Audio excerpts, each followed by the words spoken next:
ओम शांति।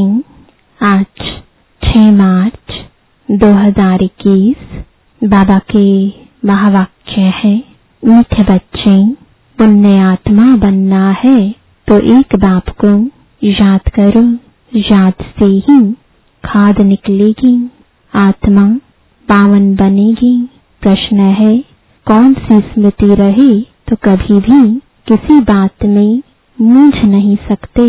उत्तर है, ड्रामा की बनी बनाई बन रही, अब कुछ बननी नहीं। यह अनादि ड्रामा चलता ही रहता है, इसमें किसी बात में मूंझने की दरकार नहीं। कई बच्चे कहते हैं, पता नहीं यह हमारा अंतिम 84वां जन्म है या नहीं, मूंझ जाते हैं। बाबा कहते, मूंझो नहीं, मनुष्य से देवता बनने का पुरुषार्थ करो। ओम शांति।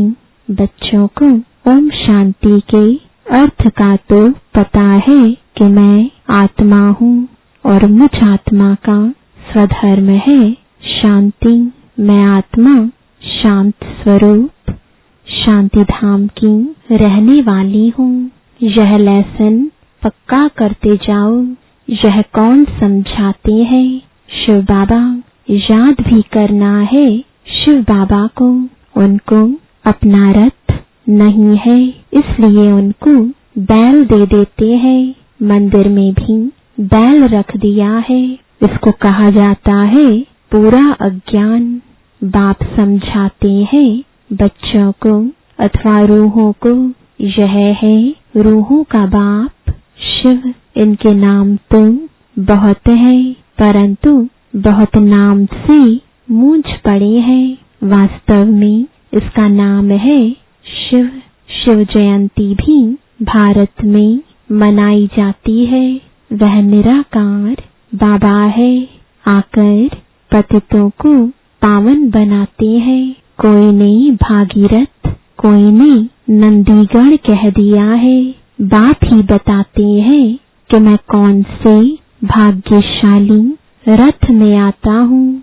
मैं ब्रह्मा के तन में प्रवेश करता हूँ। ब्रह्मा द्वारा भारत को स्वर्ग बनाता हूँ। तुम सब भारतवासी जानते हो ना कि लक्ष्मी नारायण का राज्य था। तुम सब भारतवासी बच्चे आदि सनातन देवी देवता धर्म वाले थे, स्वर्गवासी थे। 5000 वर्ष पहले जब मैं आया था तो सभी को सतोप्रधान स्वर्ग का मालिक बनाया था।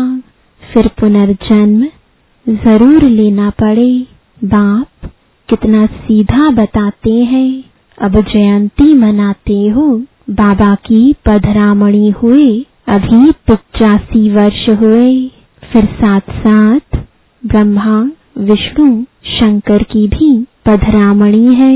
त्रिमूर्ति ब्रह्मा की जयंती कोई दिखाते नहीं है, दिखाना जरूरी है, क्योंकि बाबा कहता है मैं ब्रह्मा द्वारा स्थापना फिर से करता हूँ, ब्राह्मण बनाता जाता हूँ। तो ब्रह्मा और ब्राह्मण वंशियों का भी जन्म हुआ।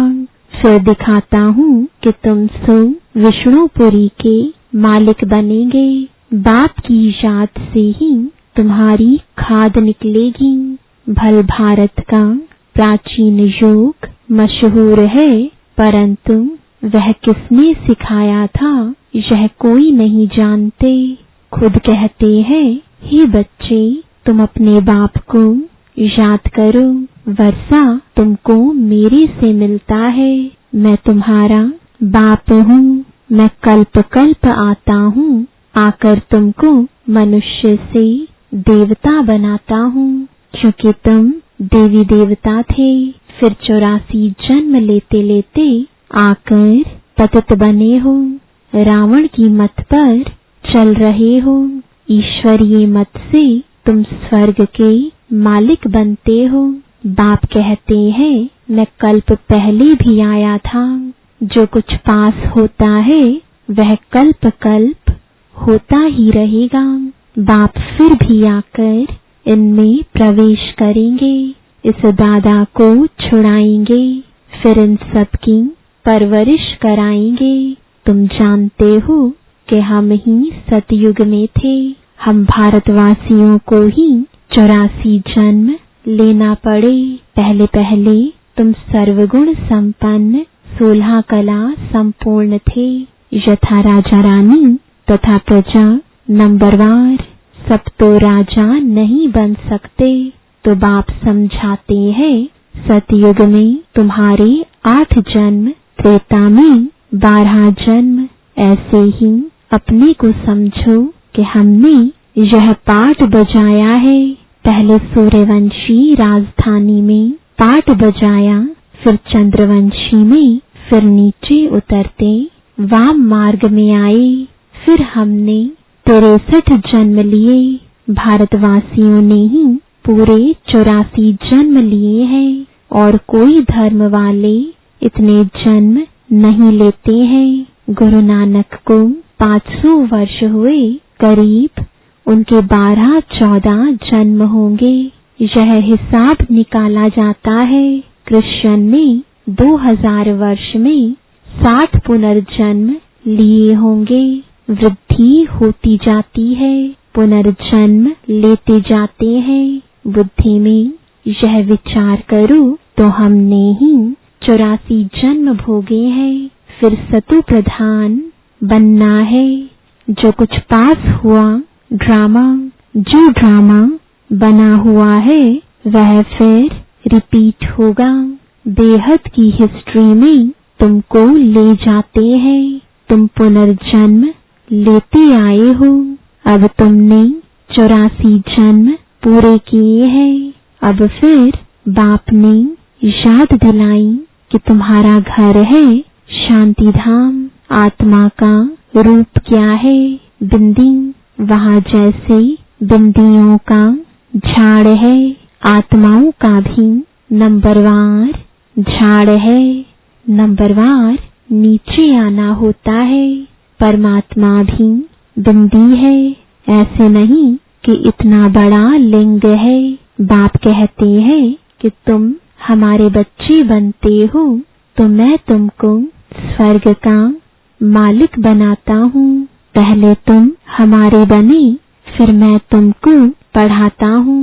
कहते हो बाबा हम तुम्हारे हैं, साथ साथ पढ़ना भी है। हमारे बने और तुम्हारी पढ़ाई शुरू हो गई। बाबा कहते कि यह तुम्हारा अंतिम जन्म है। कमल फूल समान पवित्र बनो। बच्चे वायदा करते हैं बाबा हम आपसे वर्षा लेने लिए कभी पतित नहीं बनेंगे। 63 जन्म तो पतित बने हैं। यह 84 जन्मों की कहानी है। बाबा आकर सहज कर बताते हैं। जैसे लौकिक बाप बताते हैं ना, तो यह है बेहद का बाप। वह आकर रूहों से बच्चे बच्चे कहे बात करते हैं। शिवरात्रि भी मनाते हैं ना। यह है आधा कल्प का दिन और आधा कल्प की रात। अभी है रात का अंत और दिन के आदि का संगम। भारत सतयुग था तो दिन था। सतयुग त्रेता को ब्रह्मा का दिन कहा जाता है। तुम ब्राह्मण हो ना, तुम ब्राह्मण जानते हो कि हमारी अब रात्रि है। तमो प्रधान भक्ति है। दर दर धक्के खाते रहते हैं। सबकी पूजा करते रहते हैं। टिवाटे की भी पूजा करते हैं। मनुष्य के शरीर की भी पूजा करते हैं। सन्यासी लोग अपने को शिवो हम कह बैठ जाते हैं। फिर माताएं जाकर उनकी पूजा करती हैं। बाबा बहुत अनुभवी है। बाबा कहते हमने भी बहुत पूजा की है, परंतु उस समय ज्ञान तो था नहीं। फल चढ़ाते थे, लोटे चढ़ाते थे मनुष्य पर। यह भी ठगी हुई ना, परंतु यह सब फिर भी होगा। भक्तों का रक्षक है भगवान, क्योंकि सभी दुखी है ना। बाप समझाते हैं कि द्वापर से लेकर तुम गुरु करते आए हो और भक्ति मार्ग में उतरते आए हो। अभी तक भी साधु लोग तो साधना करते हैं। बाप कहते हैं कि उन्हों का भी मैं उद्धार करता हूँ। संगम पर तुम्हारी सद्गति हो जाती है, फिर तुम 84 जन्म लेते हो। बाप को कहा जाता है ज्ञान का सागर, मनुष्य सृष्टि का बीज रूप, सत्चित आनंद स्वरूप है। वो कब विनाश नहीं होता, उनमें ज्ञान है। ज्ञान का सागर प्यार का सागर है। जरूर उनसे वर्षा मिलना चाहिए। अभी तुम बच्चों को वर्षा मिल रहा है। शिव बाबा है ना, वह भी बाबा है, यह भी तुम्हारा बाप है। फिर शिव बाबा ब्रह्मा द्वारा तुमको पढ़ाते हैं, इसलिए प्रजापिता ब्रह्मा कुमार कुमारियां कहा जाता है। कितने ढेर बीके हैं, कहते हैं कि हमको डांडे से वर्षा मिलता है। बच्चे कहते हैं बाबा हमको नरकवासी से स्वर्गवासी बनाते हैं। कहते हैं हे बच्चे, मामेकम याद करो तो तुम्हारे सिर पर जो पापों का बोझा है वह भस्म हो जाएगा। फिर तुम सतोप्रधान बन जाएंगे। तुम सच्चा सोना, सच्चे जेवर थे। आत्मा और शरीर दोनों सतोप्रधान थे। आत्मा फिर सतो रजो तमो होती है, तो शरीर भी ऐसा तमोगुणी मिलता है। बाप तुमको राय देते हैं कि बच्चे मुझे याद करो। मुझे बुलाते हो ना कि हे पतित पावन आओ।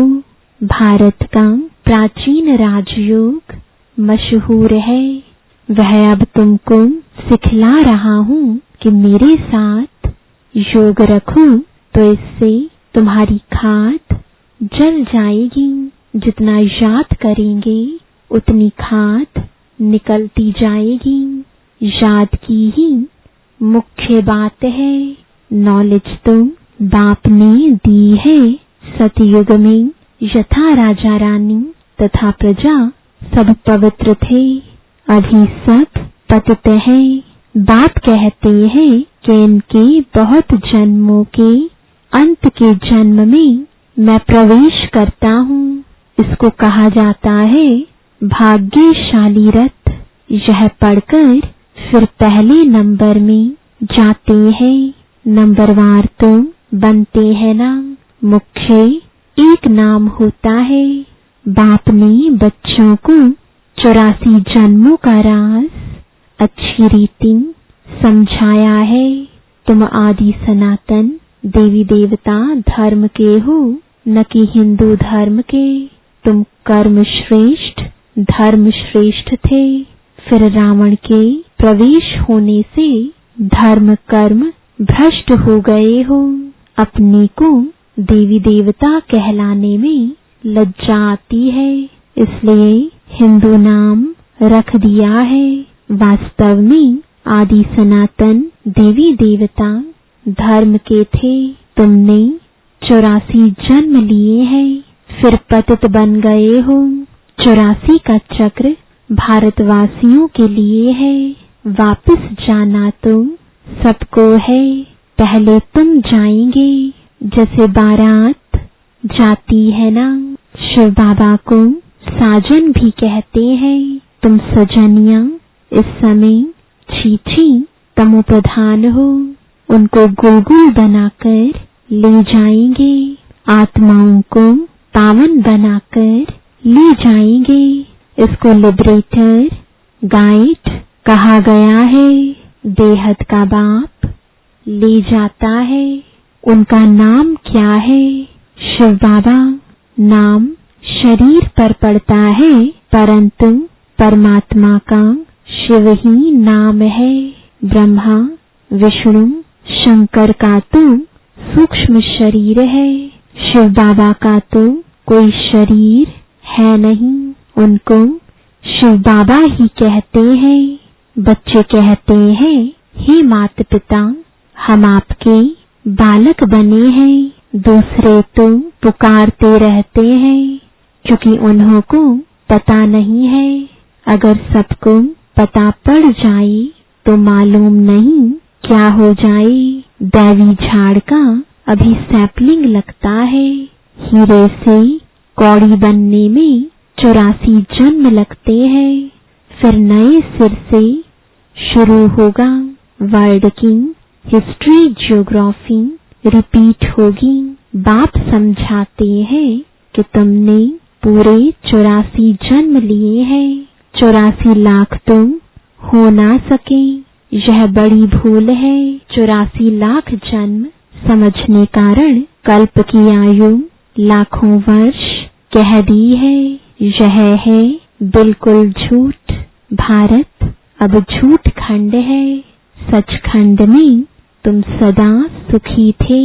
इस समय तुम 21 जन्म का वर्षा लेते हो।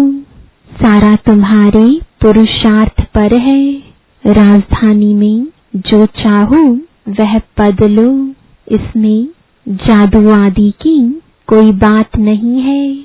हाँ, मनुष्य से देवता जरूर बनते हैं। यह तो अच्छा जादू है ना। तुम सेकंड में जान लेते हो कि हम बाबा के बच्चे बने हैं।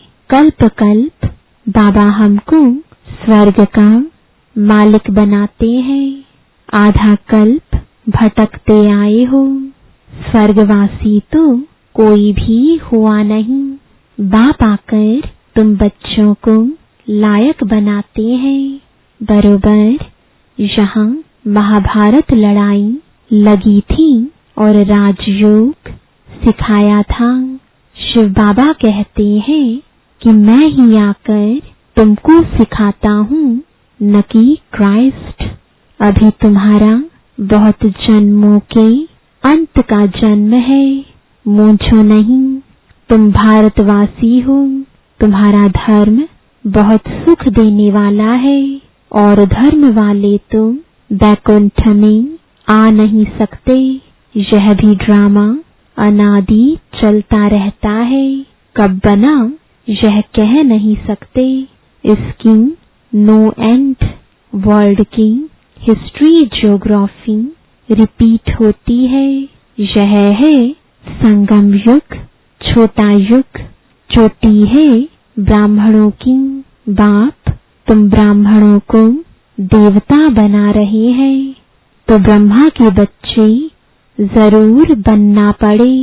तुमको वर्षा मिलता है डाडे से। जब तक अपने को बीके नहीं समझे तब तक वर्षा कैसे मिले। फिर भी कोई कुछ न कुछ ज्ञान सुनते हैं तो साधारण प्रजा में आ जाएंगे। आना तो जरूर है। शिव बाबा ब्रह्मा द्वारा ब्राह्मण, देवता, क्षत्रिय धर्म की स्थापना करते हैं। सिवाय गीता के दूसरा कोई भी शास्त्र है नहीं। गीता है ही सर्वोत्तम दैवी धर्म का शास्त्र, जिससे 3 धर्म स्थापन होते हैं। ब्राह्मण भी यहाँ बनना है, देवता भी यहाँ ही बनेंगे। अच्छा, मीठे मीठे सिकिलदे बच्चों प्रति माता पिता बाप दादा का याद प्यार और गुड मॉर्निंग। रूहानी बाप की रूहानी बच्चों को नमस्ते। रूहानी बच्चों की रूहानी बाप दादा को गुड मॉर्निंग और नमस्ते। धारणा के लिए मुख्य सार है। पहला, हर एक के निश्चित पाठ को जान सदा निश्चिंत रहना है। बनी बनाई बन रही ड्रामा पर अडोल रहना है। दूसरा, इस छोटे से संगम युग पर बाप से पूरा वर्षा लेना है। याद के बल से खाद निकाल स्वयं को कौड़ी से हीरे जैसा बनाना है। मीठे झाड़ के सैपलिंग में चलने के लिए लायक बनना है। वरदान है आश्चर्यजनक दृश्य देखते हुए पहाड़ को राई बनाने वाले साक्षी दृष्टा भव। संपन्न बनने में अनेक नए नए व आश्चर्यजनक दृश्य सामने आएंगे, लेकिन वह दृश्य साक्षी दृष्टा बनावे, हिलाए नहीं। साक्षी दृष्टा के स्थिति की सीट पर बैठकर देखने व निर्णय करने से बहुत मजा आता है। भय नहीं लगता। जैसे अनेक बार देखी हुई सीन फिर से देख रहे हैं। वह राजयुक्त योगयुक्त बन वायुमंडल को डबल लाइट बनाएंगे। उन्हें पहाड़ समान, पेपर भी राई के समान अनुभव होगा। स्लोगन है परिस्थितियों में आकर्षित होने के बजाय उन्हें साक्षी होकर खेल के रूप में देखो। ओम शांति।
ओम शांति दोस्तों। रोज़ाना मुरली के लिए सब्सक्राइब करना ना भूलें चैनल और बेल आइकन ज़रूर दबाएं। ओम शांति।